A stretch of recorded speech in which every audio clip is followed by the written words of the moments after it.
Hey everyone, I'm Sandi, the Badass Business Coach, and welcome back to Monday Motivation and my podcast, No More Excuses. Thank you for being here. Thank you for sharing the podcast with others. And what do I always say?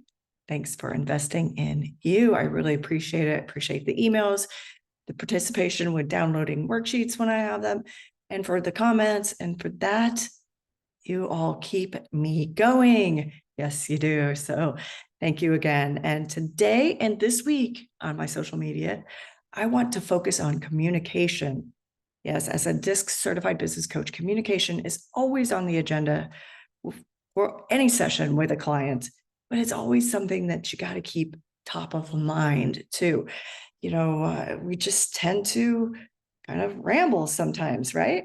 And strong communication and clear communication can make or break a sale, an interview, whether you're being interviewed with a prospective client for them to hire you, whether you're going on a job interview or an interview for maybe a board or a committee, something you want.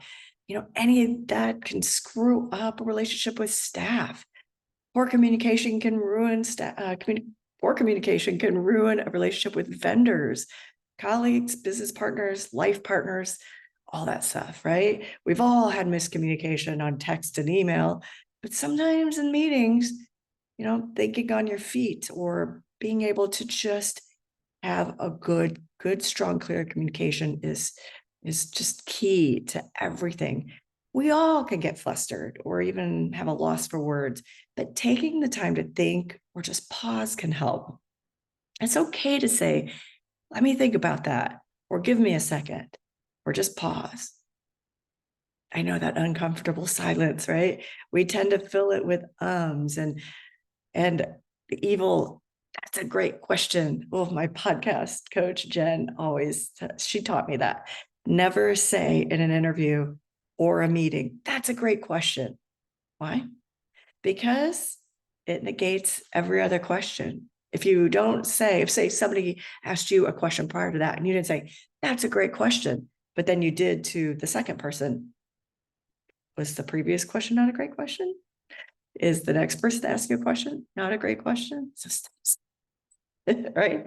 And the thing, think about how many times you say or the next time you're listening to someone speak, how many times they say right? It's just a filler. It's just something to give your brain time. And it's hard, good, effective communication is so helpful in being able to sell both yourself, your idea, your product, your service, anything. But it can sometimes be hard to do, right? Do you have to take the DISC assessment to have better communication?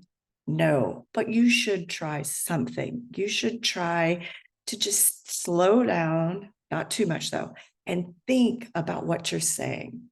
It's okay, right? Here are a few tips, and I'm going to try to give you some good examples. Watch your tone. Say somebody asks you a question that just irritates you, or you walk into a meeting and you're just annoyed. You're like, watch your eyes, watch your tone and how you're saying something. Well, I don't know why we have to do that, or why are we talking about this again? Or I've given you that information, or even, okay, well, in yesterday's meeting, so that angry kind of tone, right? But then there's also the monotone, the infamous monotone, where somebody in the meeting, whether it's owner, leader, manager, staff person, mailroom attendant, I don't know. This is what I need you to think about. This is what I'd like to present. Oh my gosh, would you just like, right?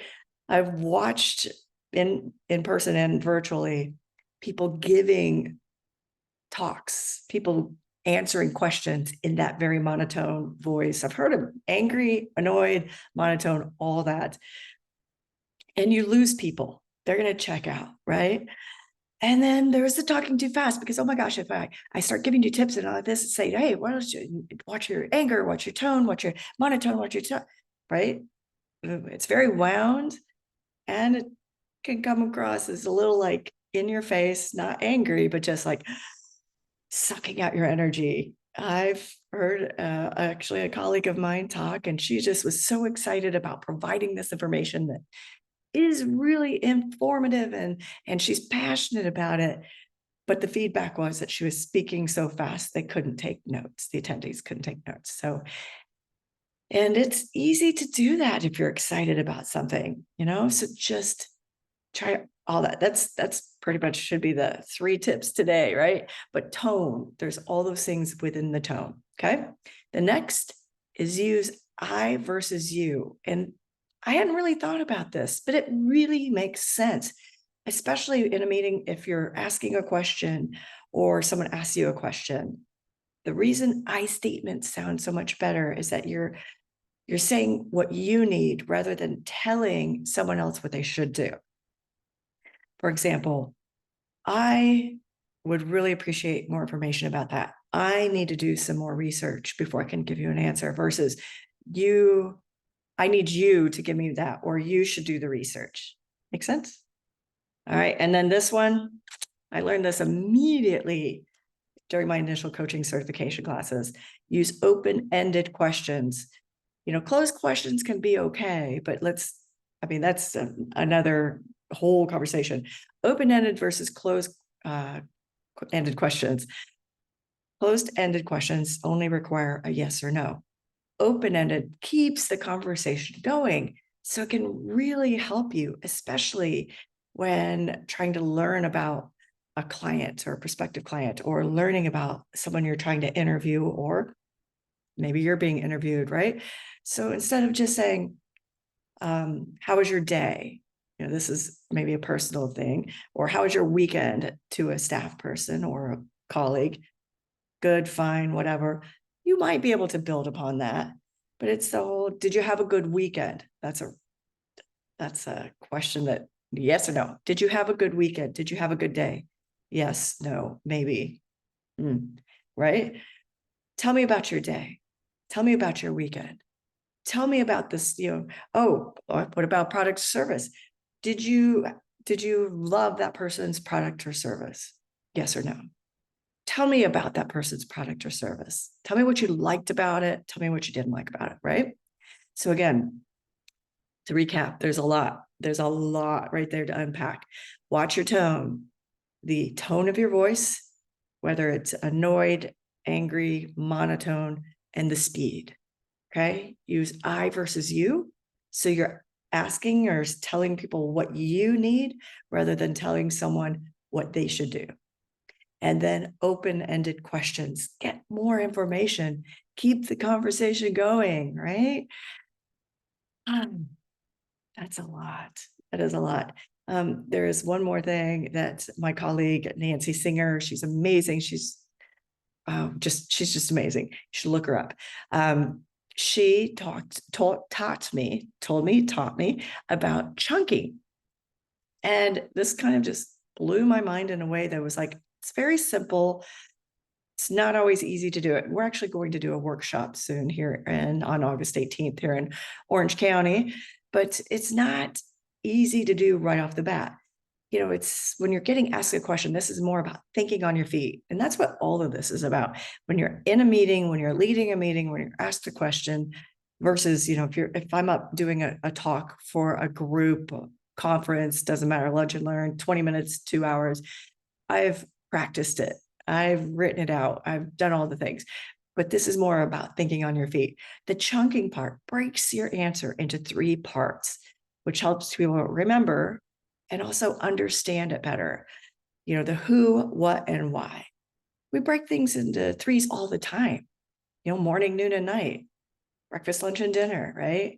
And when she was teaching me this, I was like, this is so cool. And one of the things, a lot of us get asked to give recommendations. So when thinking about that, I told her, I said, well, I'm getting ready to give a recommendation for a friend. She's like, break it into these 3 parts.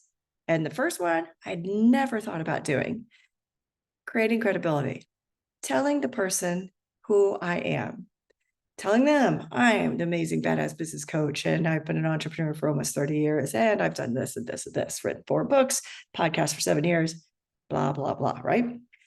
So that establishes who you are and why you were asked to give the recommendation. Next up, establish the relationship. How I know him or her. How do you know Susie? Well, this is how I know Susie. And then the third, close the deal. How can Susie, John, Jimbo, whatever, how can they help your organization, right? Tell them about their experience and their passion and how it would be great for them. All right. I know I've given you a lot. So think about a time when you've given a recommendation. Did it sound like that? Or did you just sort of ramble and say, oh, how great Susie is, right? Think about it, written or verbally, either way, break into those three parts: credibility, create credibility, establish a relationship, close the deal. You can use that in a lot of things. So I'd love to hear from you. Share any of your tips. Email me, Sandi@sandiballard.com. Comment below. What's helped you establish clear, concise communication? And if you want to understand, I talked earlier about being discernified. If you want to understand your communication style, go to my website, badassbusiness.coach, take the assessment button, click on take the assessment button. It's free. You can use it for you, your business partners, your staff, boyfriend, husband, girlfriend, whatever. It's free. Use it. There's a free assessment out there for you. Don't worry about it. And then if you want to know more, yes, I do trainings all the time about DISC. So if you have staff, whether it's 2 or 22, schedule that session with me and we can talk more about how the communication, that DISC assessment, can help you learn how to communicate more effectively, right? And ladies, if you're in Orange County on August 18th, sign up for that Thinking on Your Feet, How to Shine Under Pressure. Check out my social media. DM me for the link. But a lot of tips today. Sorry about that, but I'm not sorry, because clear, concise communication, being able to think on your feet, being able to not say as many times or as few times as possible, creating that just that pause or ask for more time can help you, right? So I look forward to hearing from you on any tips you have, any questions you have, any comments you have, and follow my social media for the rest of the week as I unpack a lot of this each day. All right. Woo. Have a great day. I look forward to hearing from you. Cheers.